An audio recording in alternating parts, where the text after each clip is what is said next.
Sa Aurora naman, kung saan posibleng ang unang tatama ang bagyo, pinalilikas na ang mga residente sa tabing dagat dahil sa banta ng storm surge o daluyong.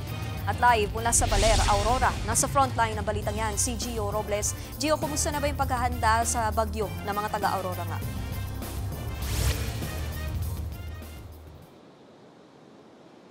Nikki, puspusan ang paghahanda ng Aurora Provincial Government. Isa ang probinsya sa mga lugar na posibleng maapektuhan habang tinutumbok ng bagyong Juan na may tsansang maging super bagyo ang silangang bahagi ng Central Luzon. Nakapreposisyon na mga emergency vehicle gaya ng mga ambulansya at rescue trucks ng Aurora Provincial Disaster Risk Reduction and Management Office. Ayon sa PDRRMO, hinihikayat na ang mga residenteng lumikas, lalo na yung mga nakatira sa high-risk areas, gaya ng mga bahay malapit sa ilog o dagat. Sa bayan ng Baler, ang kabisera ng lalawigan, inihahanda na ang mga evacuation centers kung saan posibleng dalhin ang mga residenteng ililikas. Si Baby Jean Tanteo, ititigil na ang pagtitinda ng ulam para makapagligpit bago sila lumikas.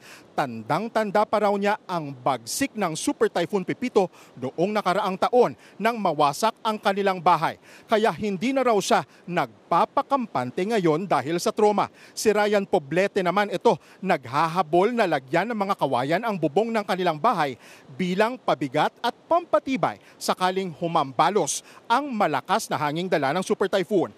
Tinakpan na rin ng plywood ang mga bintana ng ilang estruktura. Samantala, mahigpit nang ipinagbabawal ang anumang water activities sa Sabang Beach gaya ng swimming at surfing. Pero may ilang turista na nagbabakasakaling maligo bago lisanin ang Baler. Ang grupo ni Dayan Kapuyan mula Montalban, Rizal na pornada ang bakasyon kaya kahit konting oras lang ay pinilit nilang mag-enjoy. Dahil dyan, apektado rin ang kabuhayan ng ilang surfing instructor dahil sa tumal ng mga turistang dumayo sa Baler ngayong may nagbabadyang super bagyo. Sabay-sabay nating pakinggan ang kanilang pahayag. Unang-una po yung pangkabuhayan po ay wala po, pero tiis-tiis lang tayo. Pag nawala naman yan, pwede naman balik na lang ulit. Manginayang din syempre. Sayang naman kung hindi pa namin lubusin. Nakakapanghinayang.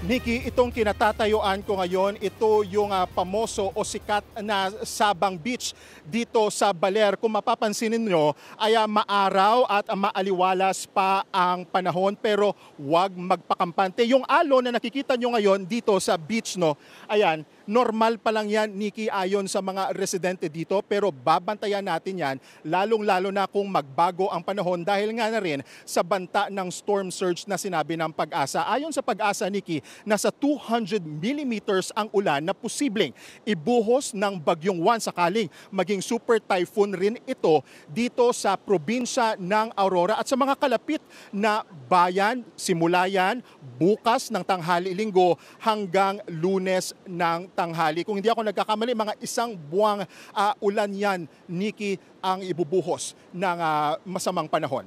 Nikki. Gio, ano ba talaga ang daluyong o storm surge at ano bang dapat iwasan nga ng mga taong o residenteng nakatira sa may coastal areas o dyan sa may tabing dagat?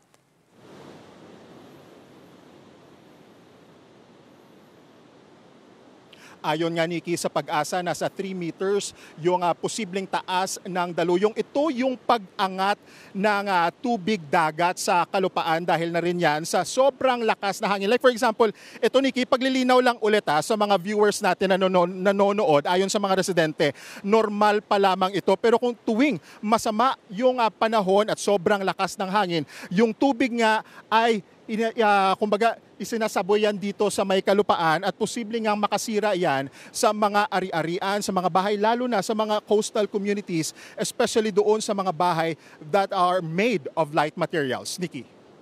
Yan ang Express Report ni Gio Robles, live mula sa Baler, Aurora. Mga kapatid, Nikki de Guzman po. Para sa pasada ng mga rumaratsyadang balita, mag-follow at mag-subscribe na sa social media pages ng News 5.